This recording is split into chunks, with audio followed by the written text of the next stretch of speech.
Hey, hey, hey. Now we're back together. I wanna show I mean, they might blank you this. my heart is oh so true. They'll think it's Kylie and Jason singing. Shall I be Jason or Kylie? Kylie. Hello! Are you surviving the heat? How are you doing? Is it hot where you are? It's very stuffy. Clammy here, as me nan would have said. It's clammy. I've got my hair pinned back. I can't handle the heat. It's better though this morning taking Angus out for his walk because at least there was a bit of a wind because it was muggy, but there was a bit of a breeze. So it was a breeze. I gave in yesterday and bought a fan. I do. I bought a fan. And my sister said, you spend money on all kinds of crap. You'll spend a fortune on random things and you haven't bought a Dyson fan. I was like, Dyson and Amazon didn't have them to be delivered next day, and I ordered it on Sunday and I wanted it on Monday. Yeah. So it went with like what had the best ratings, the best fan action.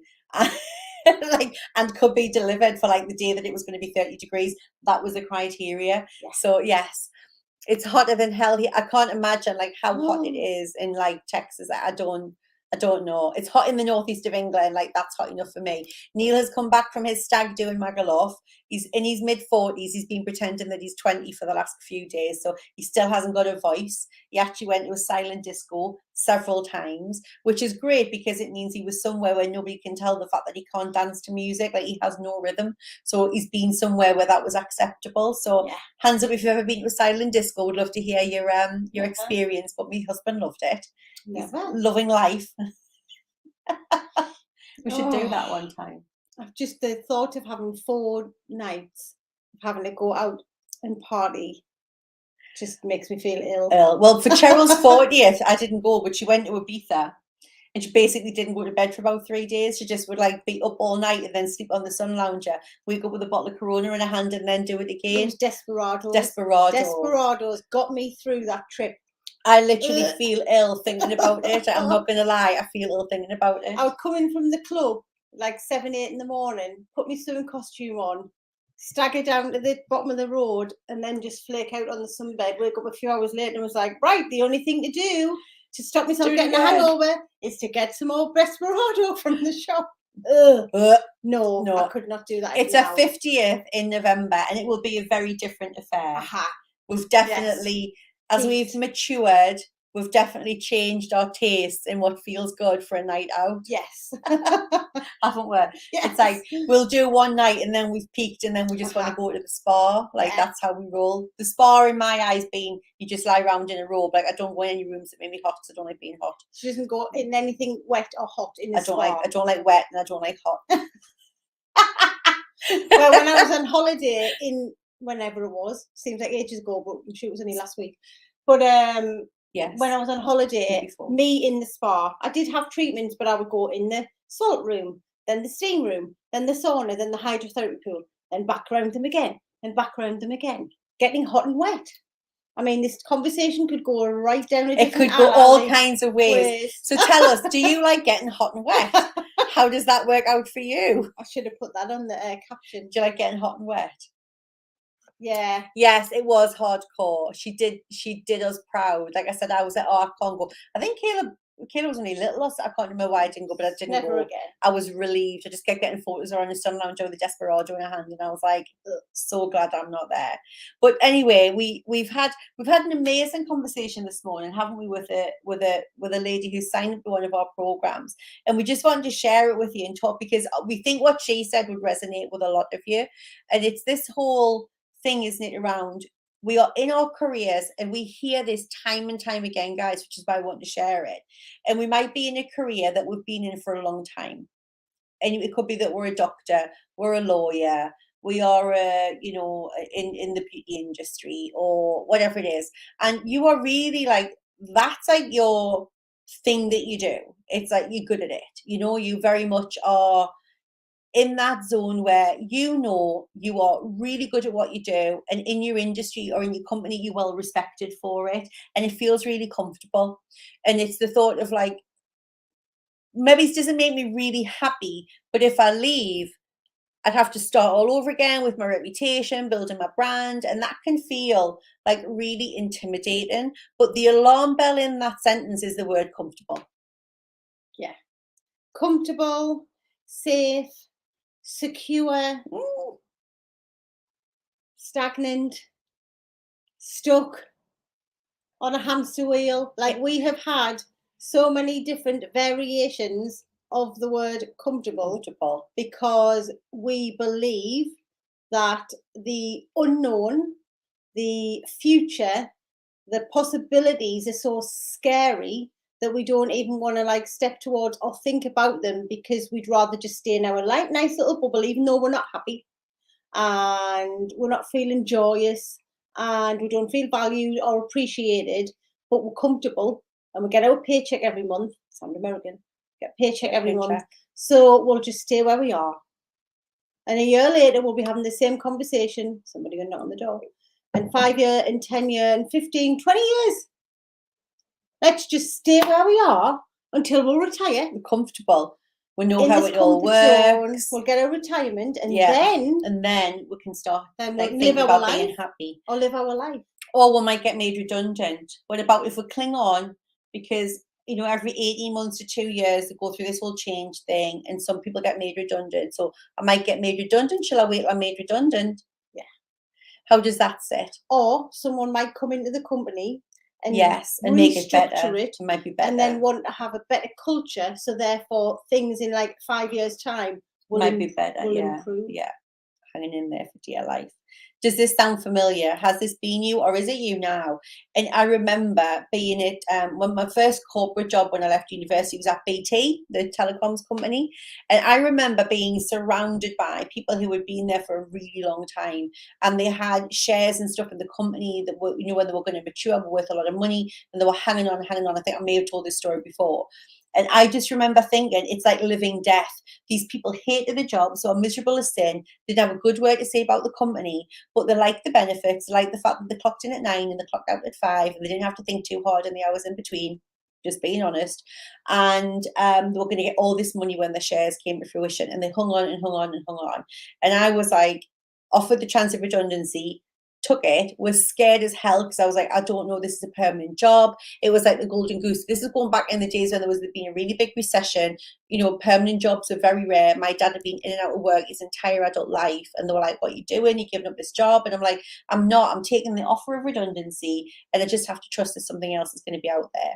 And I just remember seeing all of these people hanging in, and then the recession really took a hold and all of their shares dropped. So they'd been sitting in these jobs that they didn't like for 30 odd years, and they lost pretty much all of their money in the shares anyway. And this is and that's the scary thing. It's like, choose your comfortable. Is it really comfortable to go to a job every day that doesn't fulfill you, that doesn't light you up inside, that doesn't bring you joy, where you're only maybe going because your boss is okay, or you quite like the people that you work with, or you don't have to travel too far, or the healthcare benefits are good? Like, is that really more comfortable than doing something and working out? Like, what is it that really lights me up? What if I took all these skills to a company where I did feel appreciated, where I did feel like I was adding value, where I did feel like there was a purpose? Because you've got to remember, like, having a purpose is a really powerful thing. It's not just something for the 1% of people who are like lucky and enlightened or awakened or hug trees or something. Like, we all deep within us want to feel like we make a difference. And not just in our families, but to feel like we have made a difference, that when we leave this place, we've left a mark and we've left it better than we found it. I was just saying as well, comfortable in a relationship. It's not just about work. It's about being comfortable in personal life and relationships as well. Yeah. In our comfort zone. And when you're in that comfort zone, it really is a very scary place. And the way we describe it is, we love the book, The Big Leap, by Gay Hendricks. It really, the way he explains it is just so beautiful that I'm just going to explain how he explains it. What he says is that most of us get to this area in our life, most of us will perform to a high level in the thing that we know we're good at or skilled at. And we'll get to this place, you know, where we are excellent at what we do, and we're known for being excellent at what we do. Does it make us happy? Could we earn more money? Absolutely. But we're good at what we do, and we're respected for it. And that's what we take our feed from. And it's the most dangerous place to be, the most dangerous place, because above that is what the 1% of people get in, which is the zone of genius, which is when you are in flow, which is when you are fulfilling your purpose, which is when you are really leaving a legacy and feeling like your life is meaningful, feeling like you are giving back, feeling like you are in service and being rewarded and compensated for it. And this is like, can you imagine living your life every day like that? Getting out of bed, no more Mondays, no more just like hanging on in little Fridays. There is so much more available to you when you live in life from a more just purpose, meaning, value, add. It's like that whole, it's not just for other people. You can have that too. And we see it week in, week out with our clients who are like, screw this. I'm not prepared just to be on the hamster wheel. I want it to mean something. And I'm prepared to do the work to find that, to make it happen. Thanks, Sue. Just thinking that this morning at work on my lunch break now, this is so timely, clicking on your live. Hey, problem is I'm in a low paid job, never been a high flyer, but wondering about a change. I need to find a purpose, but it's difficult. There's a few limiting beliefs that you've got in that one sentence as well, Sue. Yeah. And listen, this is really important, Sue, and for everybody else. Whatever your life has been up until now has nothing to do with what it can be like from this moment forward. Everything you've done has brought you to this point. You now choose, do I want to stay in the same and just stick, or do I want to twist and make the decision in mind that my life is in for a serious upgrade and I'm not going to stop until I create that? Because if you don't, then you just sit in the comfort of it being the same, and next year want to smash your face in because you haven't done anything about it. Yeah. Growth, expansion, more is always available to you. So easy to fall prey. This is Mel, to other people telling us safe is best. Safe is best is a real working class thing, and that we should be so grateful for having a good job. Having support to fulfill your purpose is so important. Yes. It is 100%. And it doesn't mean that it has to be your full-time job. Like, doing your purpose could be that you give back and you love your job as well. There are different options, but just not having a purpose will feel really empty at one point or another. Twist. Absolutely, Holly. I love that. You're so welcome, Sue. And the thing is, Sue, when you're saying I need to find a purpose, but it's difficult. Again, it's a limiting belief that it is difficult. It doesn't have to be difficult. It can be easy. It can be easy. So this is really about making a decision that you want to explore, that you're ready to find your purpose, that you're ready to explore what it is, that you're ready for change, that you are ready to create something different, because no more of sitting in your comfort zone, feeling stagnant and stuck and unhappy. Hell no to that. Absolutely. And the problem is that a lot of the time you're imposter syndrome. So you're living in beliefs of, well, who do you think you are to want more? Or you've always had a low paid job. That's all you're going to ever get, is the thing that's keeping you in that place. That lack of real belief in yourself and listening to your inner critic and all your fears is the thing that's keeping you stuck. So the first step with us is always getting control of the inner critic. Start really daily working towards controlling the inner narrative in your mind. And the thing that you need to help that is, we've given you for free the Imposter Syndrome Solution. We'll just drop the link in the chat again. The Imposter Syndrome Solution is a 30-minute powerful masterclass with our 7 proven strategies of the things that you need to do to get from where you are now to overcome your inner critic.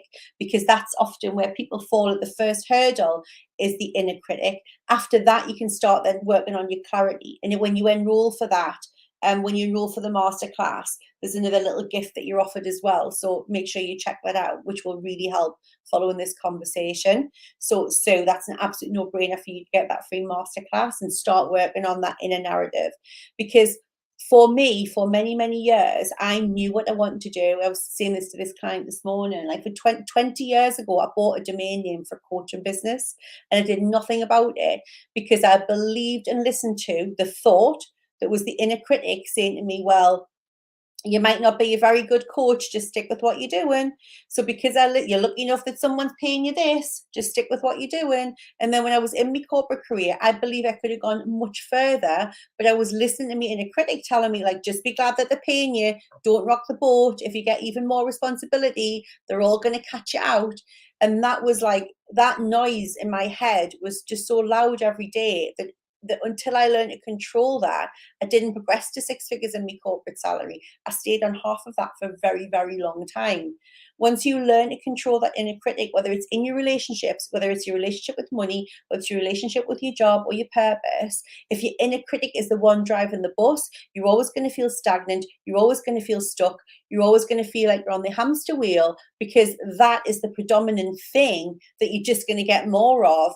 Crap shit in your head telling you that you're not good enough. And let me tell you, and let Cheryl tell you, you are good enough and you are worthy, but you have to do something about it in order to take action and get from where you are now to where you really want to be.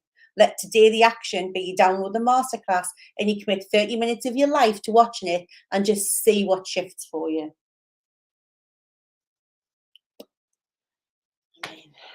Any questions? Anyone want to challenge what she's just said? This is it. Like, this is it. Cheryl did a beautiful story yesterday about like carpe diem. Like, now is your time. Stop treading water.